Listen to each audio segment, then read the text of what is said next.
नमस्कार। अब ये सी थर्ड ईयर पे आज हम आपको नया एक टॉपिक स्टार्ट करेंगे ग्रीन हाउस इफेक्ट। और ग्रीन हाउस इफेक्ट में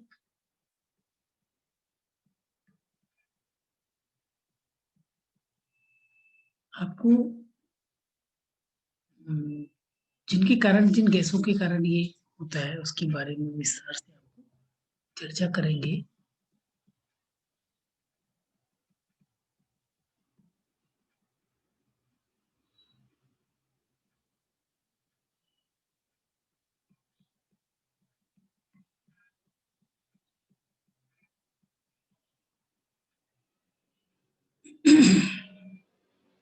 इस ग्रीन हाउस इफेक्ट को हरित गृह प्रभाव, ग्रीन हाउस प्रभाव, कांच घर प्रभाव आदि के नाम से भी जाना जाता है। ग्रीन हाउस कांच के आवरण वाला घर होता है। सर्दी के दिनों में पौधों को ठंड से बचने के लिए इन घरों का सहा साहस लिया जाता है या सहारा लिया जाता है। सूरज का प्रकाश कांच को आसानी से पार कर लेता है, इसलिए इन घरों में धूप का प्रयोग तो हो जाता है, लेकिन वहां से ऊष्मा जब अवरक्त किरणों के रूप में बाहर निकलने की कोशिश करती है, तो कांच के आवरण द्वारा रोक ली जाती है। ग्रीन हाउस इफेक्ट के भीतर का तापमान और बाहर वातावरण के तापमान में अधिक बना रहता है। इस तथ्य का लाभ उठाकर ठंड के दिनों में भी ग्रीन हाउस में उन पौधों की खेती की जा सकती है जिन्हें बाहर ठंड के दिनों में बचाए रखने का मुश्किल होता है। CO2 एवं उपयोगी गैस है। एक उपयोगी गैस है में मौसम में स्थायित्व लाने तथा फसलों के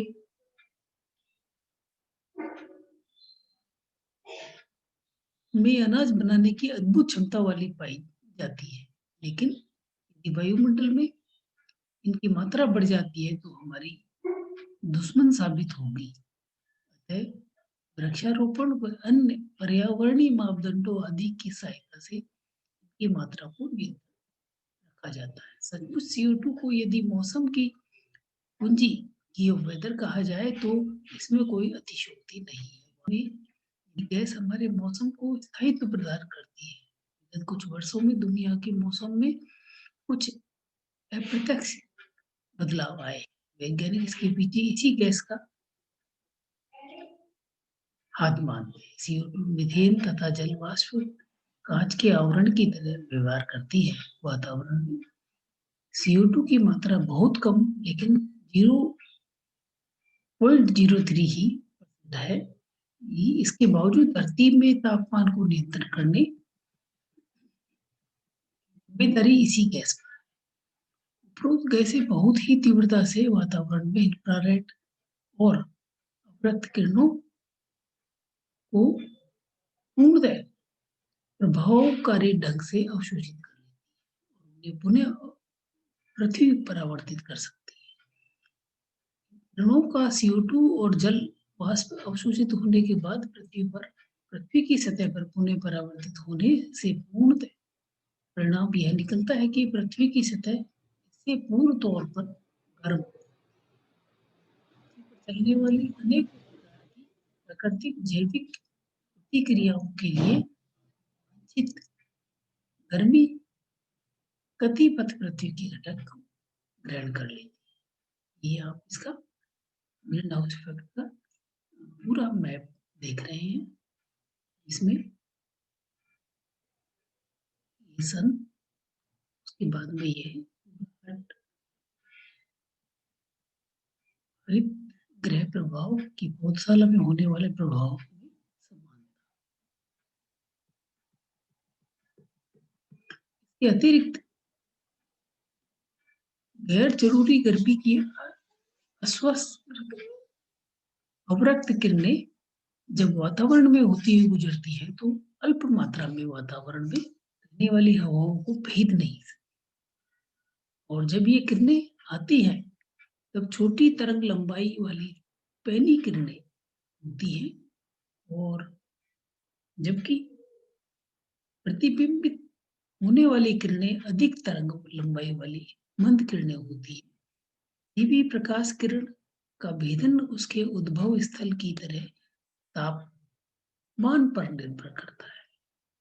अधिकतर गर्म किरणें वायुमंडल को भेद कर वापस ऊपरी मंडल में चली जाती है, परंतु गर्मी उत्पन्न करने वाली अवरक्त किरणें CO2 को भेद नहीं पाती, पृथ्वी के वातावरण को गर्म करती है। CO2 की वर्तमान मात्रा धरती का औसतन ताप 15 डिग्री सेल्सियस।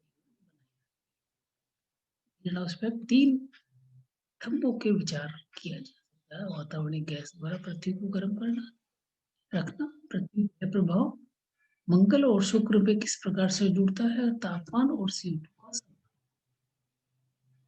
वातावरण जैसे किस प्रकार से पृथ्वी को गर्म रखती है। इसके अनुभव किया होगा कि जब कभी भी आकाश में बादल होते हैं, तब दिन लगभग गर्मी के लिए होते हैं और जब आकाश में साफ होता है तो वह दिन ठंड के लिए। इसलिए दिनों में हम हरित गृह प्रभाव का अनुभव कर सकते हैं।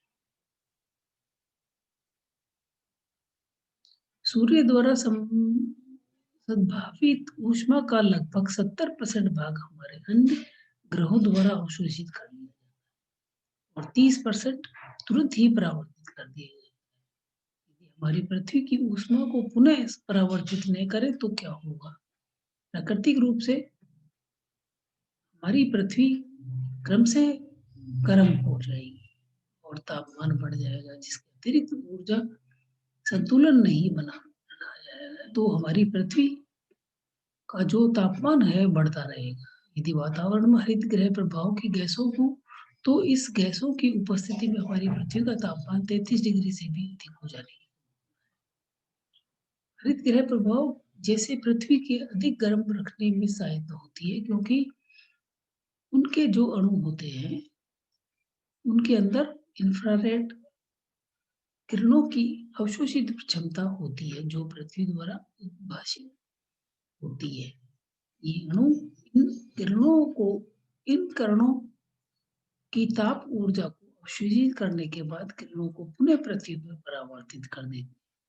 इस प्रकार पृथ्वी की अन्य ग्रहों की सतह के तापमान में अधिक बढ़ा देते हैं।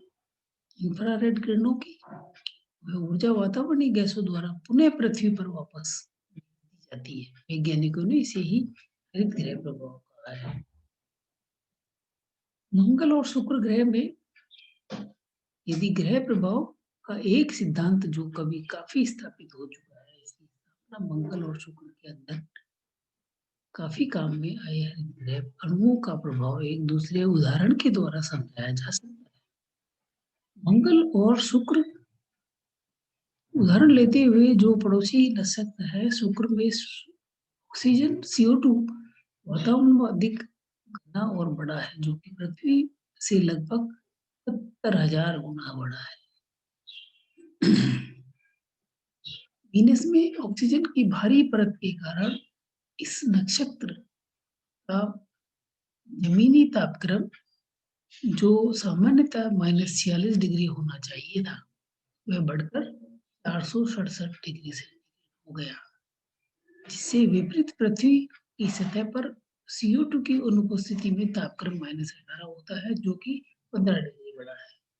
दूसरे शब्दों में पृथ्वी के लिए हरित गृह प्रभाव 33 डिग्री टेम्परेचर है।